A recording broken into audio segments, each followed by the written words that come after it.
Malaysia kini akan menjadi negara maju se-Asia, geng. Sampai detik ini pun ekonomi Malaysia ini melonjak naik ke langit ini, geng.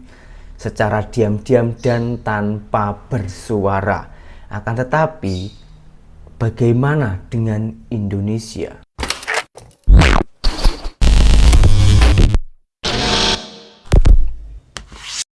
Hai, halo geng, assalamualaikum warahmatullahi wabarakatuh. Berjumpa kembali dengan saya Zainal Story. Sebelum video ini saya mulai, gimana kabarnya kalian semua? Semoga semua yang menonton video ini baik-baik saja, dimurahkan rezekinya, selalu berpikiran yang positif dan dijauhkan dari mara bahaya oleh Tuhan Yang Maha Esa. Ada salah satu seorang TikToker dari Indonesia yang bernama Kukuri. Kukuri itu yang selalu berkomentar tentang Malaysia. Yang kemarin Malaysia itu mengeluarkan sebuah lagu dan katanya itu milik Indonesia. Ini yang bernama Kukuri ya, geng. Kukuri itu berkomentar rasa sayangi milik Indonesia, tapi dilambangin bendera gitu. Akan tetapi di video ini yang berjudul Malaysia siap jadi negara maju 2025, Indonesia kapan? Tanda tanya. Nah, ini tentunya sangatlah menarik ini, geng, isi videonya. Dan insya Allah ini akan menambah wawasan kita. Oke, geng, daripada lama-lama, langsung kita simak saja isi videonya itu macam mana. Malaysia siap menyandang predikat masuk dalam kelompok negara maju pada tahun 2024. Bahwa Malaysia telah berhasil mencapai status sebagai negara berpendapatan tinggi dan masuk kategori sebagai negara berpendapatan menengah ke atas. Adapun pada 2022 lalu, pendapatan per kapita Malaysia mencapai rekor tertinggi yakni 12.471,769 US dollar. Berbeda pada 1957 yang hanya 226,979 US dollar. Lalu bagaimana dengan Indonesia, Tribuners? Indonesia pendapatan per kapitanya menurun dari 4.050 US dollar menjadi 3.870 US dollar tahun lalu. Indonesia juga diprediksi akan tipis dalam mencapai target pendapatan tinggi pada 2045. Dengan kemajuan Malaysia sampai macam ini, orang-orang Malaysia itu senyum, geng. Dia tak mau menunjukkan kemewahan ataupun kemajuannya itu di negaranya sendiri. Tengok sendiri media ini dari mana? Indonesia. Media ini dari Indonesia, dari segi bahasanya pun juga Indonesia yang mengeluarkan statement ini, geng. Dan ini bukan media kecil ini, geng. Ini media besar ini, geng. Indonesia yang mengeluarkan, tapi Malaysia itu senyap. Sementara Malaysia itu orangnya itu tipe-tipe bukan orang yang suka dipuji dan bukan mudah koyak kalau dihina.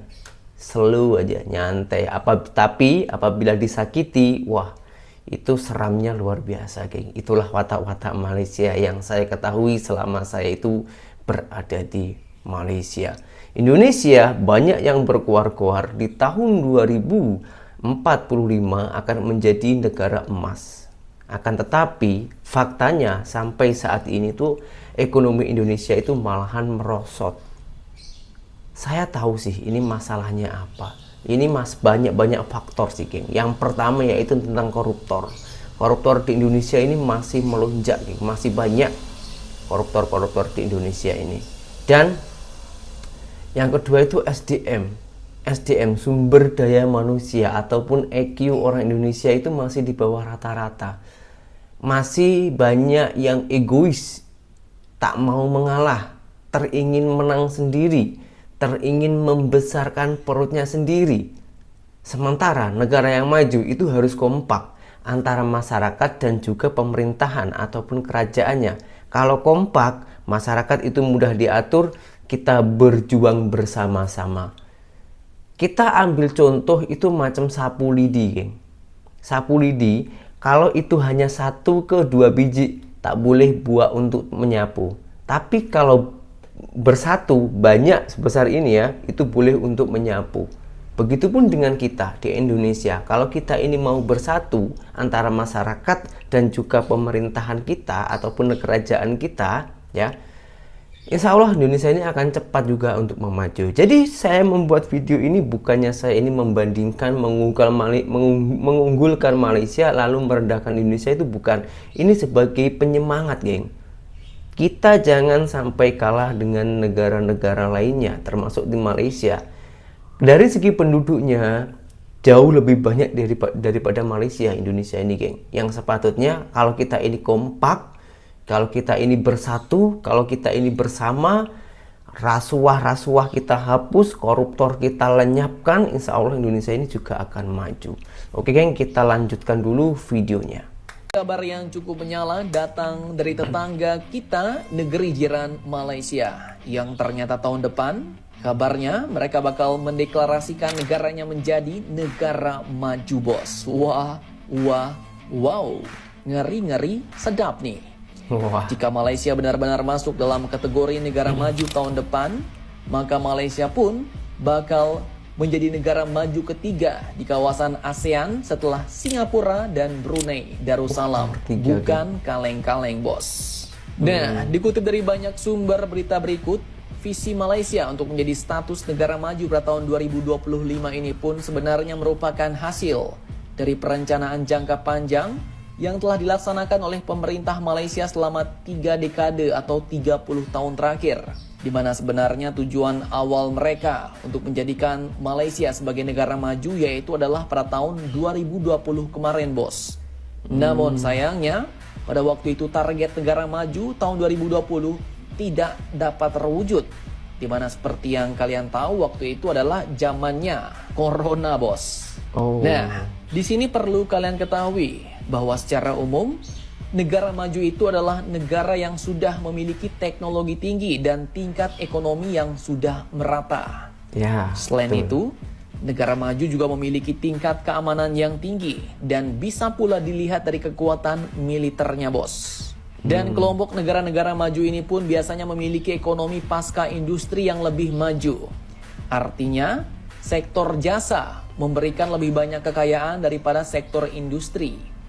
Mereka kontras dengan negara-negara berkembang yang sedang dalam proses industrialisasi, bos. Nah, pertanyaannya, apakah Malaysia benar-benar akan menjadi negara maju pada tahun 2025 tahun depan? Kita lihat saja nanti, bos. Karena memang banyak indikator-indikator yang perlu dipenuhi sebagai negara maju.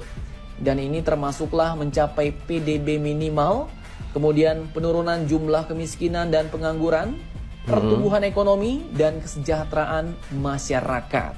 Kemudian, untuk kita Indonesia sendiri, dulu sebenarnya pernah kita mau dimasukkan oleh Amerika ke dalam kelompok negara maju di WTO, bos.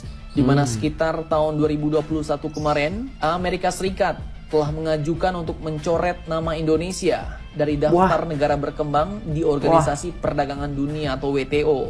Dan predikat negara maju waktu itu pun sempat disematkan kepada Indonesia.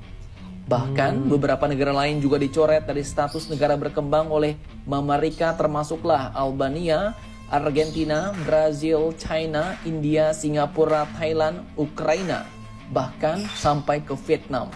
Namun untuk kita Indonesia, waktu itu banyak dari pihak kita di dalam negeri yang menolak hal ini, menolak keputusan Amerika ini. Bahkan Tiongkok pun juga menolak untuk disematkan menjadi negara maju. Pasalnya penghapusan label sebagai negara berkembang terhadap Indonesia ini bisa berdampak terhadap penghapusan beberapa jenis subsidi kepada Indonesia, bos. Bahkan di sektor keuangan, Indonesia pun akan hilang kesempatannya untuk mendapatkan pinjaman atau bantuan dengan keringanan bunga dan angsuran dari lembaga internasional seperti IMF dan World Bank. Bahkan Tiongkok dalam hal ini pun juga menolak semata negara maju. Karena Tiongkok menganggap apabila label negara maju itu melekat pada negaranya, maka akan memudahkan Amerika dalam menggelar investigasi apabila USTR menganggap ada praktik perdagangan yang tidak fair. Kemudian Tiongkok juga menolak karena mereka tidak ingin ada pengurangan dan pemotongan subsidi serta pemotongan bunga dalam perdagangan. Nah, jadi negara kita Indonesia dan juga Tiongkok aja dulu udah menolak, bos. Ibarat kata semata negara maju ini cuma menang di label, tapi dalam perdagangan dan keuangan kita malah dibuat buntung. Dan memang ya untuk negara kita Indonesia, admin rasa masih banyak yang perlu dibenahi untuk jadi negara maju, bos. Masih butuh waktu pastinya.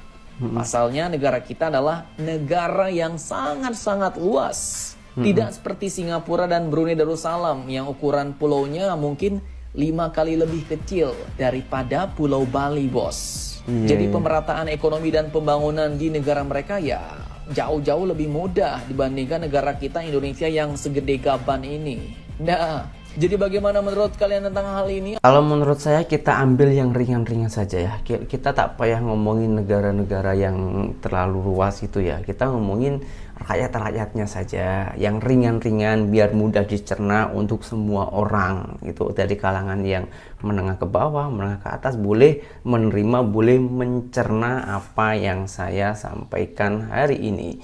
Yang pertama yaitu tentang kemajuan negara itu dari segi kemakmuran rakyatnya. Nah, kemakmuran rakyatnya yaitu semuanya dari tingkah laku, ketertiban, dan juga pengangguran. Pengangguran di Indonesia ini masih banyak, geng. Yang kaya semakin kaya, yang miskin semakin miskin. Ada pepatah yang mengatakan macam itu. Bukan pepatah sih, ada oknum ataupun orang yang pernah mengatakan macam itu. Hidup di Indonesia ini yang kaya semakin kaya, yang miskin semakin miskin. Apa maksudnya, geng? Maksudnya itu yang kaya semakin kaya karena dia itu mempunyai jaringan. Yang teringin kaya sendiri, macam itu. Dan sementara yang miskin itu kan yang tak punya jaringan ataupun yang tak ada jalan lah untuk menuju situ. Sebenarnya semua orang itu pasti teringin kaya. Jadi yang miskin-miskin ini ya, tapi kita juga tak boleh menyalahkan pengusaha-pengusaha. Memang kadang-kadang orang-orang yang kurang mampu, orang di pedesaan itu, tak semuanya ya, sebagian itu memang tak mau keluar, hanya terdiam di tempat, atau dia itu mencari sumber kehidupan, sumber ekonomi ya di sekelilingnya itu saja, nggak mau keluar mencari informasi itu nggak mau. Oke, yang kedua yaitu dari keamanan masyarakat di negara Indonesia ini. Mohon maaf ya, bukan saya itu selalu mencari kerendahannya Indonesia, bukan, tapi ini saya sesuai dengan fakta. Kita cakap saja motosikal ataupun moto ya. Di Indonesia itu moto itu ditaruh di dalam rumah, geng. Di Malaysia itu taruh di luar, tak ada orang yang ngambil. Di Indonesia itu taruh di dalam rumah. Karena kenapa? Takut ada pencuri ataupun maling lah ya. Kalau di Malaysia, kenapa? Meskipun ditaruh di luar tak ada orang yang mencuri. Sementara di dunia ini tak ada dong orang yang sempurna. Pasti ada yang degil, pasti ada yang jahat. Nah, kenapa di Malaysia tak ada orang yang berani mencuri? Sebab di Malaysia itu setiap moto harus ada namanya. Jadi kalau tanpa ada nama, macam tak laku kalau dijual, geng. Di sana itu. Dan kenapa program-program dari kerajaan Malaysia dibuat macam itu dan masyarakatnya itu welcome, lapang dada menerimanya. Sebab pajaknya ataupun tem tukar nama kendaraan di sana itu sangat-sangat murah sekali di sana, geng.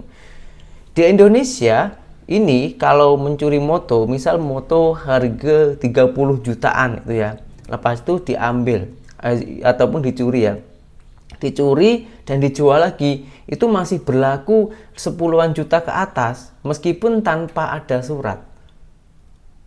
Nah, kenapa di Indonesia ini tak mau langsung tukar nama? Masyarakat itu sebagian merasa agak keberatan sebab agak mahal di Indonesia ini, geng. Tergantung cc-nya. Tapi kalau kita bandingkan dengan Malaysia memang jauh. Sementara mata uang Indonesia ini lebih kecil daripada Malaysia. Tapi dari segi ekonomi rakyatnya itu lebih tinggian Malaysia daripada Indonesia. Macam itu, geng.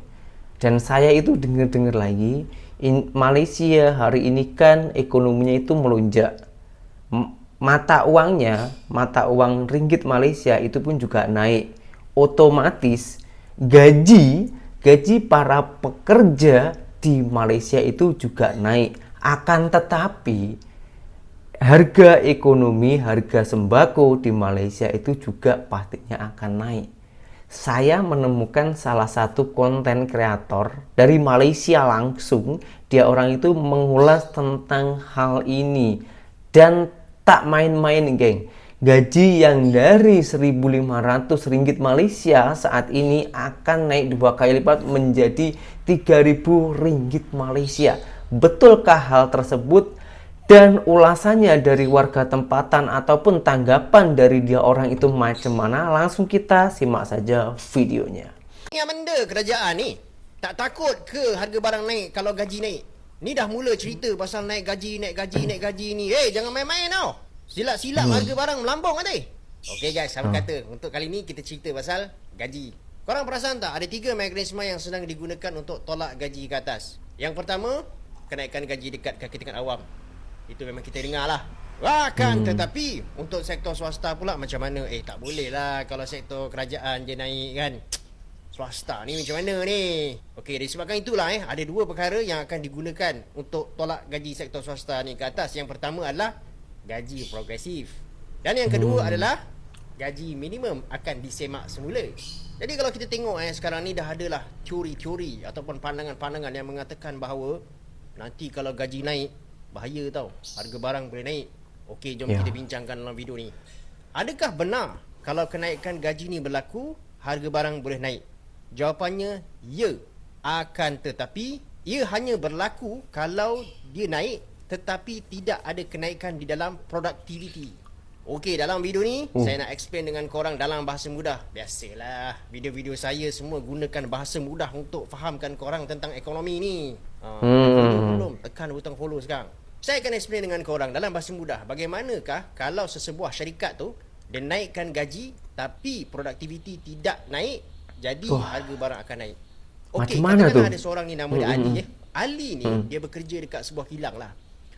Dalam masa 1 bulan, value of production yang boleh dikeluarkan oleh Ali adalah sebanyak RM20,000. Akan tetapi company tu dia bayar gaji Ali RM5,000. Jadi selepas tolak gaji Ali, secara kasar lah company masih ada untung sebanyak RM15,000. Itu belum lagi tolak macam bil-bil utility dan sebagainya, kos-kos lain lah. Tapi itu kita kira untung kasar selepas tolak gaji Ali. Okey, katakanlah satu hari tiba-tiba Ali cakap, Ali jumpa bos dia, "Bos, saya nak naik gaji RM5,000 tak cukup lah bos. Saya nak naik gaji sampai RM10,000. Bos dia pun cakap, sudah, Ali ni pekerja yang dah lama bekerja dekat company aku. Macam mana ni? Okey, aku pun setujulah naikkan gaji Ali daripada RM5,000 kepada RM10,000. Okey, sekarang korang perhatikan kalaulah value of production yang Ali boleh bagi kepada company ni still berada dekat RM20,000, jadi untung kasar selepas ditolak gaji Ali ni sudah jadi RM10,000. Nampak tak? Dia berkurang daripada RM15,000 kepada RM10,000. Jadi dekat mana company nak cari lagi RM5,000 untuk maintain keuntungan tahap yang lama? Jadi dia ada 2 pilihan dekat sini. Sama ada company menanggung untuk mengurangkan dia punya keuntungan sedikit, atau yang kedua, company akan pindahkan kos tu kepada harga barang akhir supaya dia dapat cover lagi RM5,000 ni. Tapi normally lah company dia takkan sanggup untuk turunkan dia punya keuntungan tu. Dia akan cuba pindahkan kepada pelanggan. Jadi korang nampak tak dekat sini, kalaulah Ali minta naik gaji kepada RM10,000 tapi dia punya value of productivity masih sama, apa yang berlaku adalah syarikat akan tolak ke pengguna akhir dan akhirnya harga barang akan naik. Itulah yang berlaku kalau gaji naik tapi produktiviti tak naik. Akan tetapi sebaliknya, kalaulah Ali minta naik gaji kepada RM10,000 tapi daripada overall value of production yang Ali boleh bagi naik daripada RM20,000 kepada RM30,000, jadi selepas tolak gaji Ali ni, company secara untung kasarnya still ada RM20,000. Jadi walaupun company naikkan gaji Ali, dia tak perlu pun naikkan harga barang akhir. Disebabkan kenaikan di dalam gaji Ali tu selaras dengan dia punya produktiviti. Dalam keadaan sebenar, ada beberapa perkara yang boleh menyebabkan kenaikan di dalam produktiviti. Yang pertama adalah teknologi. Katakanlah Ali ni diberi mesin baru yang boleh meningkatkan dia punya produktiviti. Jadi mesin tu sendiri boleh membantu untuk meningkatkan produktiviti Ali ni kepada 30,000 sebulan. Yang kedua disebabkan oleh training. Training akan meningkatkan kepakaran Ali. Dan dengan itu dia boleh meningkatkan dia punya production. Sebagai contoh, kalaulah company beli mesin baru pun tetapi Ali tidak diberikan training untuk gunakan mesin tu, itu pun tak guna. So nampak tak guys? Kalaulah gaji naik tapi produktiviti naik, tak ada masalah, harga barang tak akan naik. Tapi kalau gaji naik, produktiviti tak naik, dia akan menyebabkan masalah kenaikan harga. Tapi secara realitinya, ada banyak lagi faktor-faktor lain yang boleh menyebabkan kenaikan harga selain daripada kenaikan gaji. Kenaikan gaji ni dia adalah salah satu faktor saja. Itu pun dia boleh berlaku kalau tak ada kenaikan di dalam produktiviti. Sebab tu untuk sektor swasta, sebenarnya gaji tu boleh naik. Akan tetapi pekerja itu mesti membuktikan terlebih dahulu kepada majikan dia yang dia boleh menambah dia punya produktiviti. So dia biasanya dalam sektor swasta ni dia kena buktikan dulu. Okay bos, saya dah berjaya recruit customers ataupun naikkan saya punya produktiviti daripada segini ke segini. Then barulah dia boleh minta kenaikan gaji. Then company akan buat calculation, okay boleh tak dia naikkan gaji you. Tapi ada juga keadaan di mana walaupun pekerja tu dah buktikan bahawa dia memang ada produktiviti dan dia layak dapat kenaikan gaji, tapi company still tak boleh nak bayar dia kenaikan gaji tu. So apa yang berlaku adalah dia akan pergi kepada company yang lain. Dan kalau keadaan ni berterusan, company tak akan nak invest untuk naikkan gaji pekerja ni. Sebab itulah datangnya gaji progresif. So gaji progresif ni dia adalah satu bentuk intervensi daripada kerajaan supaya company tu berani untuk naikkan gaji dan mengeluarkan company itu, especially SME, daripada vicious cycle ataupun kitaran kejam. So target dia adalah bila gaji naik, produktiviti akan naik dan pekerja itu akan stay dekat company dan seterusnya membantu kenaikan di dalam dia punya hasil. Sebab kalau company itu ada pekerja mahir pun, bila dah mahir je, dia akan belah pergi company lain. Mahir je dia belah pergi company lain. Jadi macam mana company SME itu nak grow? Macam mana company SME itu nak bagi gaji yang lebih tinggi? Okay guys, semoga korang dapat sesuatu daripada video ni. Dan especially korang fahamlah kenapa gaji ni tidak boleh naik tanpa kenaikan dalam produktiviti. Otherwise dia akan menyebabkan kenaikan di dalam paras harga ataupun inflasi. Oke bang, terima kasih bang. Penjelasan abang ini sangatlah singkat dan mudah dicerna, mudah dipahami untuk semua orang, untuk semua kalangan masyarakat Indonesia ataupun juga Malaysia. Nah, jadi kalau dari inti dari apa yang abang bicarakan tadi, itu sama-sama menguntungkan ya. Dan kenaikan gaji para pekerja itu tergantung kualitas kita macam mana bekerja. Kalau kita ini bekerja secara sungguh-sungguh, ada tanggung jawab, tahu pekerjaan yang harus kita laksanakan itu yang macam mana dan menghasilkan pekerjaan yang semaksimal mungkin, maka bos juga tak segan-segan kalau memberikan gaji yang lebih ataupun kenaikan gaji. Karena kenapa? Karena sama-sama menguntungkan. Jadi sebetulnya itu tak ada yang ceritanya bos dengan kuli, yang ada itu partner, sama-sama bekerja. Cuman bedanya kan kalau pekerja itu ada bos, kalau bos itu melayani masyarakat. Macam itu jadi sebetulnya macam berpusing-pusing itu hanya nama saja. Jadi semuanya itu tergantung cara kerja kita. Memang semuanya rezeki, kekayaan itu Allah yang mengatur. Tapi kalau kita tak bekerja, macam mana Allah mau kasih kita? Saya kasih contoh saja yang paling mudah ya geng. Kita ambil contoh macam, mohon maaf, macam pengemis. Pengemis yang pekerjaannya itu selalu meminta-minta di tepi jalan. Dan kalian sudah juga yakin kan kalau rezeki itu Allah yang ngasih. Tapi kalau pengemis itu hanya di rumah, tak buat apa-apa, siapa yang mau ngasih?